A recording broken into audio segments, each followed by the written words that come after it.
Rededication of the United States Department of Interior National Park Service, Mrs. Christine Arato.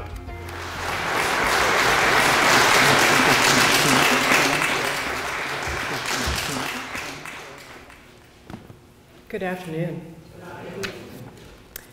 It's indeed an honor to join you all here today, and I have to say extremely humbling to be included in this list of esteemed guests who've gathered to celebrate the contributions of patriots of color to our nation's history and to recognize the accomplishments of the Parting Ways Museum of African American and Cape Verdean American Ethnohistory.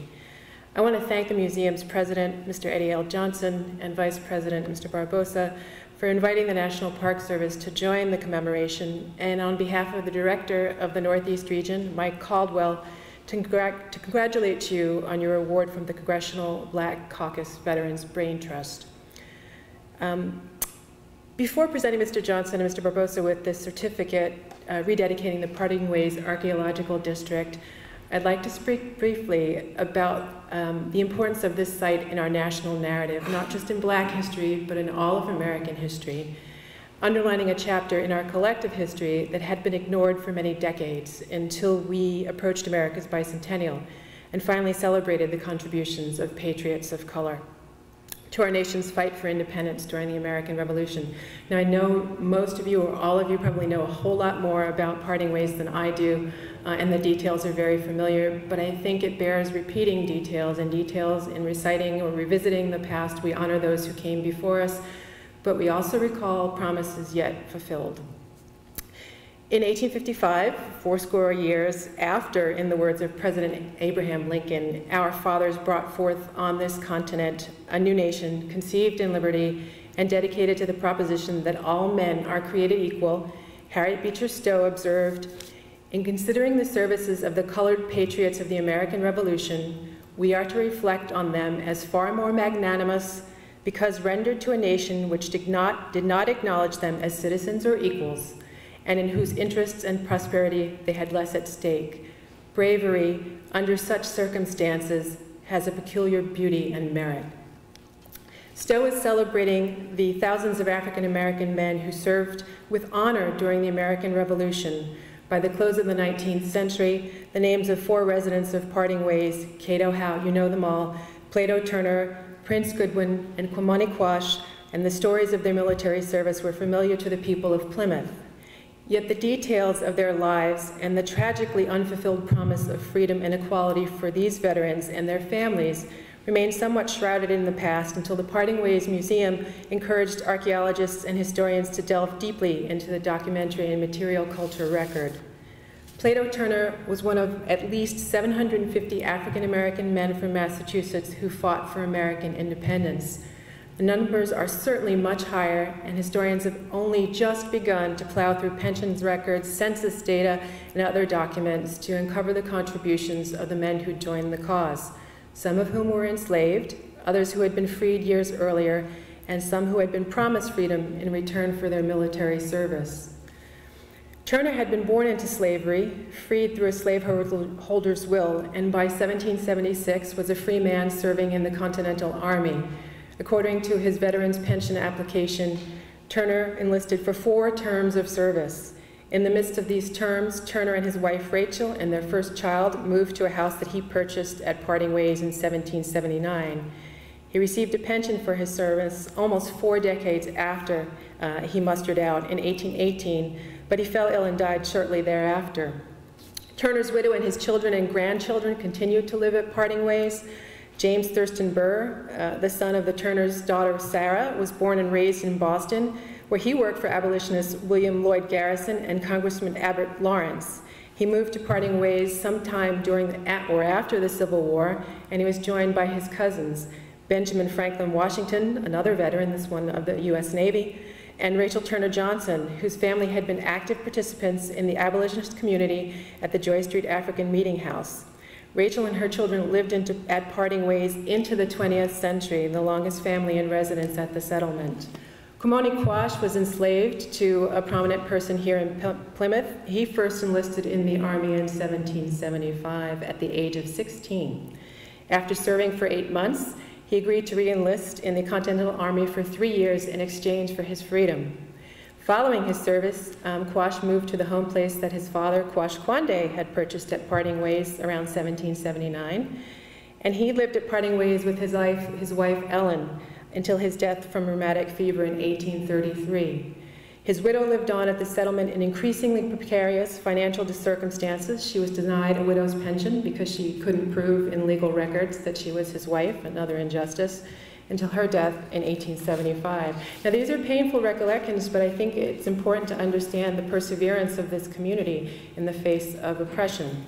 Cato Howe, one of 8 African Americans who fought at the Battle of Bunker Hill, enlisted for the first time in the spring of 1775 and served throughout the war. Howe, who probably received his freedom after military service, enlisted for a 3rd term in 1780 and was discharged at the war's close in 1783. He and his first wife, Alethea, moved to Parting Ways around 1790, and he remained there following her death and his subsequent marriage in 1821 until his own death shortly thereafter in 1824. At that time, the town of Plymouth asserted its rights to sell the property conditionally granted, according to records, to Howe, and extinguished the family's claim to lands improved by Howe over the course of 3 decades. The 4th household of the Parting Ways community was headed by Prince Goodwin, who was enslaved by Dr. William Thomas, a leading member of Plymouth. Though the details of Goodwin's emancipation are uncertain, Goodwin, his wife Nellie, and their 5 children moved to Parting Ways sometime around the time, 1790, around the time Cato Howe joined that settlement. Following the deaths of Nellie, tragic deaths of Nellie and his son in 1801, Goodwin and his second wife, Lettice, lived at Parting Ways. By the time of his death 20 years later, his surviving children had departed, and tragically, as with Howe's home place, the town of Plymouth reclaimed Goodwin's land in 1824, and his widow died almost a decade later in the town's poorhouse. The intertwined stories of these 4 families lead to Parting Ways, where they labored through experiences of oppression and discrimination in pursuit of the full freedom promised with America's independence. Despite being legally emancipated through either their own efforts, manumission, or the judicial decision in 1783 to end slavery here in Massachusetts, these veterans and their families continued to fight to realize the promise of emancipation and full freedom through the independence of their daily actions and perseverance. By purchasing their own homes and uniting their families under one roof, the residents of Parting Ways defied prejudices that limited their full participation in the economic, social, and political life of the new nation, and created identities for themselves as free individuals. As such, Parting Ways bears testament to the long, brave struggle for freedom and autonomy in the decades following American independence. This site continues to teach us that, for many, the rights of citizenship were earned through countless battles. I'd like to call President Johnson and Vice President Barbosa up here to present this certificate from Paul Lothar, the Chief of the National Park Service's National Register of Historic Places.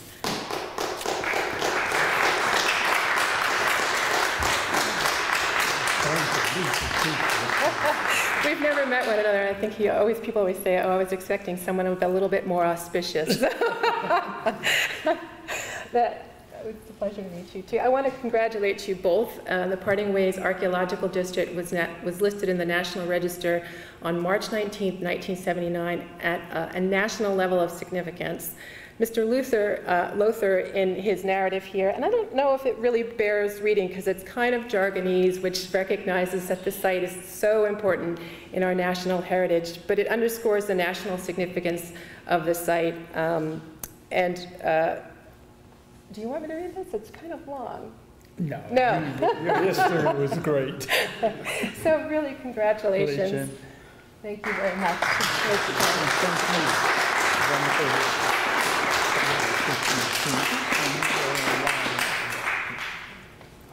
Thank you very much. And now I'll call on Erik Andrade for the special poetry reading.